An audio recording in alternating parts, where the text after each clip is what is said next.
Assalamualaikum warahmatullahi wabarakatuh. Baik, Ananda semua, pada kesempatan ini kita akan belajar Al-Quran Hadis dengan judul Al-Quran dan Hadis sebagai pedoman hidupku. Baik, kita bahas satu persatu. Kita mulai dari pengertian Al-Quran. Menurut bahasa, Al-Quran berasal dari kata qoro'a, yang artinya membaca. Akar katanya adalah Quran, artinya bacaan. Sebagaimana terdapat dalam firman Allah Subhanahu wa ta'ala yang berbunyi, Bismillahirrahmanirrahim. Inna alayna jam'ahu wa qur'anah fa'idha qara'nahu fattabi' qur'anah. Dalam surat Al-Qiyamah ayat 17 dan 18. Di sini terdapat dua kata. Yang pertama kata qoro'a, yang kedua kata Quran. Sesungguhnya atas tanggungan kamilah mengumpulkannya di dadamu dan membuatmu pandai membacanya. Apabila kami telah membacakannya, maka ikutilah bacaan itu. Jadi kata Quran berarti bacaan, sedangkan kata qoro'a berarti membaca. Kata-kata ini banyak sekali kita temukan di dalam Al-Quran. Misalnya terdapat di dalam surat Al-Baqarah ayat 185 yang berbunyi, Bismillahirrahmanirrahim. Syahrul Ramadan alladhi unzila fihi al-Qur'an hudan linnasi wa bayyinatin minal huda wal furqan. Dalam ayat ini juga terdapat kata Al-Quran. Pada bulan Ramadan telah kami turunkan Al-Quran atau bacaan. Nah, sekarang apa pula pengertian Al-Quran menurut istilah? Para ulama banyak sekali merumuskan pengertian Al-Quran ini secara istilah. Di antaranya yang sangat mudah kita pahami adalah Al-Quran merupakan kalamullah yang diturunkan kepada Nabi Muhammad SAW secara beransur-ansur melalui malaikat Jibril, dan membacanya dinilai sebagai ibadah. Nah, anak-anak semua, jika kita perhatikan pengertian ini, ada 5 unsur yang harus ada dalam merumuskan pengertian Al-Quran. Yang pertama adalah Al-Quran itu merupakan kalamullah, perkataan Allah Subhanahu wa ta'ala. Yang kedua, Al-Quran itu diturunkan kepada Nabi Muhammad SAW. Yang ketiga, diturunkan secara berangsur-angsur. Yang keempat, diturunkan melalui malaikat Jibril. Dan yang kelima, bernilai ibadah membacanya. Nah, kelima unsur ini sesuai dengan susunan menurut kemauan Ananda. Yang penting 5 unsur ini tergabung di dalam pengertian Al-Quran secara istilah. Nah, untuk lebih memantapkan pemahaman Ananda terhadap Al-Quran, silakan Ananda cari kata-kata Al-Quran, baik dalam bentuk qoro'a ataupun dalam bentuk Quran, di dalam kitab suci Al-Quran. Kemudian hasil pencarian itu Anda tulis dalam bentuk tabel seperti di bawah ini. Contohnya, nama surat Al-Baqarah ayat 185, bunyi ayatnya allazi unzila fihil Qur'an. Selanjutnya kita ketahui bahwa Al-Quran itu mempunyai nama yang banyak sesuai dengan fungsi daripada Al-Quran itu sendiri. Seperti di dalam surat Al-Baqarah ayat 2, Al-Quran itu disebut dengan Al-Kitab. Di dalam Al-Baqarah 185 disebut dengan Al-Furqan, Al-Huda, An-Nur, Asy-Syifa, Al-Bayan, Al-Bayyinah dan sebagainya. Masing-masing punya maksud dan punya fungsi sesuai dengan nama-nama tersebut. Nah, sebagai tugas Ananda, silakan dicari artinya melalui Al-Quran. Berikutnya, keistimewaan Al-Quran. Al-Quran sebagai sumber hukum agama Islam, sebagai kitab suci umat Islam, mempunyai banyak keistimewaan. Di antaranya yang pertama, keistimewaan Al-Quran itu adalah sebagai pelengkap dan penyempurna kitab Taurat, kitab Zabur, kitab Injil ataupun kitab Taurat. Semuanya disempurnakan di dalam kitab Al-Quran.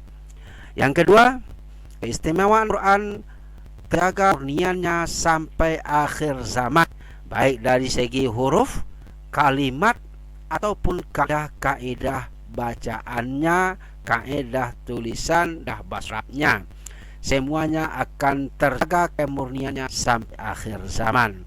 Sebagaimana Allah jamin di dalam Quran Al-Hijr ayat 9. Yang ketiga, Al-Quran diturunkan Allah untuk seluruh manusia, sementara kitab suci sebelumnya hanya untuk umat. Kitab Zabur hanya diturunkan kepada umat Nabi Daud. Kitab Injil hanya diturunkan kepada umat Nabi Isa, sedangkan kitab Taurat hanya diturunkan kepada Nabi. Al-Quran diturunkan kepada seluruh umat manusia, seluruh makhluk Allah subhanahu wa ta'ala. Wa ma'salnaka ya rahmatan lil alamin. Yang keempat, yang terkandung dalam Al-Quran mengandung keseimbangan bagiannya dan akhirat. Jadi melalui Al-Quran mengajarkan keseimbangan hidup dunia dan akhirat. Dunia kita cari, akhirat kita raih. Al-Quran surat ke-8 ayat 7, yaitu surat Al-Qasas. Yang kelima, Al-Quran merupakan mukjizat Nabi Muhammad SAW dan sekian banyak mukjizat lainnya yang akan diturunkan oleh Allah dengan gaya bahasa yang istimewa, mudah memahami, dapat ditiru oleh siapapun. Bagaimanapun untuk membuat tuan, maka tidak satu pun yang bisa menyamai Al-Quran. Yang ketujuh, kandungan Al-Quran sangat nyata dan selalu sesuai dengan kondisi perkembangan zaman serta penelitian pengetahuan lagi. Berikutnya adalah fungsi Al-Quran. Di dalam Al-Quran banyak sekali dijelaskan fungsi-fungsi Al-Quran. Yang pertama, fungsi Al-Quran itu adalah sebagai sumber utama hukum Islam. Apapun permasalahan yang dihadapi, bagaimanapun kesulitan yang kita alami, maka kembalilah kepada Al-Quran. Pasti di dalam Al-Quran ada jalan keluarnya, karena Al-Quran memuat berbagai ketentuan hukum yang mengatur manusia dalam menjalani kehidupannya, baik dunia maupun akhirat. Yang kedua, Al-Quran berfungsi sebagai petunjuk bagi manusia. Al-Quran diturunkan oleh Allah sebagai petunjuk bagi manusia, sebagaimana firman Allah di dalam surat Al-Baqarah ayat 185 yang berbunyi, Bismillahirrahmanirrahim. Syahrul Ramadan alladzi unzila fihi al-Qur'anu linnas. Pada bulan Ramadan, bulan di dalamnya diturunkan permulaan Al-Quran sebagai hudan, sebagai petunjuk bagi manusia. Al-Baqarah ayat 185. Yang ketiga, si Al-Quran itu adalah sebagai penawar atau obat dan rahmat bagi orang-orang yang beriman. Hal ini disebutkan di dalam Al-Quran surat Al-Isra ayat 17. Bismillahirrahmanirrahim. Wa nunazzilu minal Qur'ani ma huwa shifaa'un wa rahmatun lil mu'minin. Dan kami turunkan dari Al-Quran itu adalah sebagai syifa dan rahmat, sebagai obat penawar dan rahmat bagi orang yang beriman. Yang keempat, fungsi Al-Quran adalah memberi informasi-informasi hal-hal yang tidak dapat diketahui oleh akal manusia. Al-Quran sangat ajaib dan sangat istimewa, sehingga di dalam Al-Quran sudah diberikan informasi-informasi yang kadangkala tidak masuk akal manusia. Antaranya pertemuan dua air laut yang berbeda warna, tetapi tidak pernah bercampur dan tidak pernah melebur satu sama lain. Sebagaimana Allah dalam surat Ar-Rahman ayat 53. Marajal bahraini yaltaqiyan bainahuma barzakhun la yabghiyan. Dia biarkan dua lautan bertemu, di antara keduanya ada batas yang tidak boleh ditembus. Kemudian dibacakan surat Al-Furqan ayat 53. Fungsi Quran selanjutnya adalah sebagai pelajaran dan penerang atas hukum di dalam kehidupan. Al-Quran berfungsi sebagai pelajaran berharga dan menerangkan atas hukum bagi kehidupan manusia.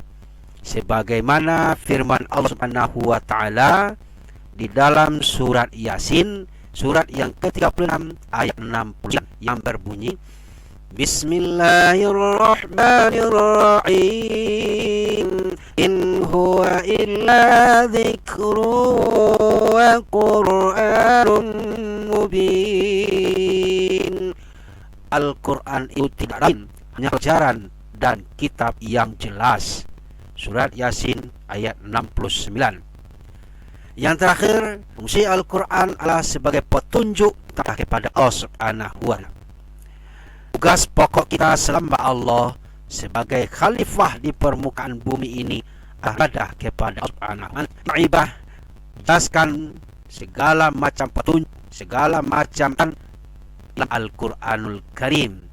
Apa yang kita kerjakan semuanya ada petunjuk di Al-Quranul Karim. Demikianlah fungsi Al-Quran yang dijadikan sebagai kitab suci bagi umat Islam. Nah, hari ini sampai sini dulu kita. Untuk minggu yang akan datang kita lanjutkan Al-Hadis sebagai tugas anak dan ulang kali tugas yang tadi, yaitu mencari arti nama-nama Al-Quran. Demikian, banyak maaf. Mari kita dengan membaca hamdalah. Alhamdulillahirabbil alamin. Assalamualaikum warahmatullahi wabarakatuh.